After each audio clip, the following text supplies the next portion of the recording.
So hey everyone, welcome back to the channel. In this video we will be solving the problem number of enclaves. So we are given a binary matrix grid where 0 represents a C cell and 1 represents a land cell. A move consists of walking from one land cell to another adjacent land cell or walking off the boundary of the grid.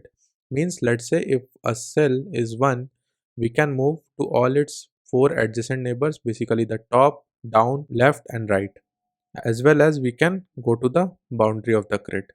Now find the number of land cells in grid for which we cannot walk off the boundary of the grid in any number of moves. Basically, if you observe here we are having these ones, okay, but for these ones we will not be able to move to the boundary, right?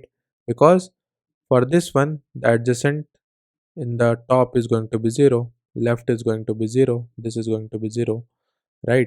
And for this one this is going to be 0, this is 0, and for this one the boundaries are 0. So for these three ones we will not be able to move to the boundary, so we will be returning 3 in this case, right? So they have marked also for which ones we will not be able to visit, so 3 is going to be answer in this case. Okay, so I hope you have understood the problem. Basically, for anyone, we need to check whether it is possible to reach to the boundary or not. Okay. And if we are not able to reach to the boundary, that one will contribute to my answer. So I hope you have understood the problem. Let's discuss this problem in more detail. So let's say this is going to be my grid and this is going to be my visited array. So we are concerned with the ones through which we can visit the boundary. Okay. So let's say this one is already present at the boundary. We will do a DFS here. Okay. So in the DFS, the first step is to make the array visited. So we have made this visited, right? Now we will check if anyone is at the boundary or not, because if let's say this cell is going to be 1, so these all ones could have been visited by this cell, right?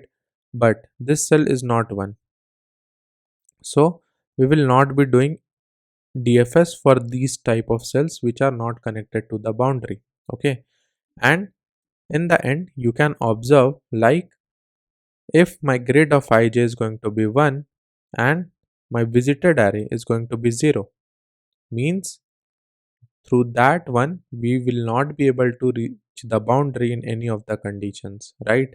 Because that is not connected to a boundary, right? So we will not be able to visit. So in the end, after doing the DFS for the ones which are present at the boundary, because let's say अगर यहाँ पे कोई भी one ऐसा होता, ठीक है, ऐसे समझो,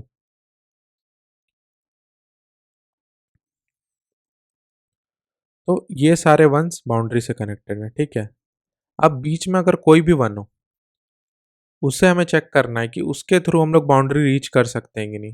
तो इट इज़ इम्पॉर्टेंट कि ये वाला वन बाउंड्री के साथ कनेक्टेड हो, right? If that is not connected, that will not be going to be my answer. So we can simply do a DFS for the boundary ones, right? So that's why we are doing the DFS for the boundary ones. And in the end, if you can observe, like for these ones, our visited array is going to be 0, right? Why this is going to be 0? So let's say this 0 is going to be 1. So if we do a DFS here, these all ones will be visited, right? And these all will be updated to ones, right? Because it was possible to reach the boundary through any of these ones, because we will be able to reach the boundary, right? But when it was 0, it was not possible to reach the boundary. So our visited matrix remains as 0, right? So in the end, you can do a simple check. If grid of ij is going to be 1 and visited of ij is going to be 0, that one will be contributing to my answer, and in the end we can increment answer plus plus, right? And in the end we can return our answer, right? So I hope you have understood the problem. Now if you are at a point x comma y, you can reach its 4 neighbors. So this can be represented by x comma y minus 1. This point can be represented by x comma y plus 1. This will be represented by x plus 1 y, and this will be represented by x minus 1 y, right? Now, in order to take these points, we will be making a dx array, which is going to be nothing but the change in x. Okay, so here x changes by 1, here x changes by 0, here x changes by minus 1, and here x changes by again 0.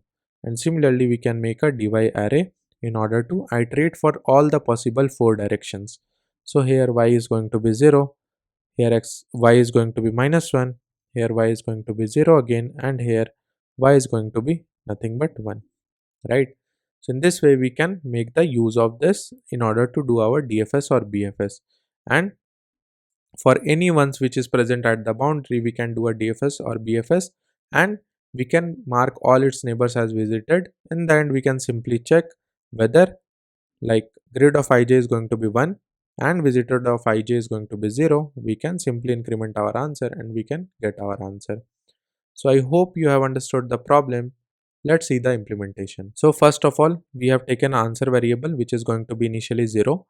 N is denoting the rows and M is denoting the columns. Basically, we will be taking a visited matrix which will be of type n cross m, and initially all the elements will be unvisited. We will be iterating for all the rows. So we will be checking if grid of I comma 0, basically for every row the 0th column it is going to be 1 or not. If it is going to be 1, we will be doing a DFS. Otherwise, if for every row the last column is going to be 1, we will be doing a DFS. Similarly, for every columns we will be checking if the first row is going to be as 1 or not. In that case we will be doing a DFS. Similarly, for every columns the last row element is going to be 1 or not. So in that way we can do a DFS there. Now what my DFS function is doing, first of all we will be making that cell as visited, right? And we will be traversing through all the 4 neighbors. So we can take the new x as I plus dx of k because this represents the change in x. Similarly, the new y is going to be j plus dy of k, and we will check if it is safe to visit that x, right, which we have made. So we will be calling DFS on that. Now what this isSafe function is doing, basically it is checking that we are in the bounds or not. So x is greater than equal to 0, x should be less than n, y is greater than equal to 0, y should be less than m, and my grid of xy should be equal to 1, because then only we will be able to traverse through the neighbors, otherwise we will not be able, and that should be unvisited. In the end we can simply check if for every grid that is going to be 1, if it is not visited means that is not connected to the boundary, otherwise we would have visited it, and we can increment our answer, and in the end we can return the answer.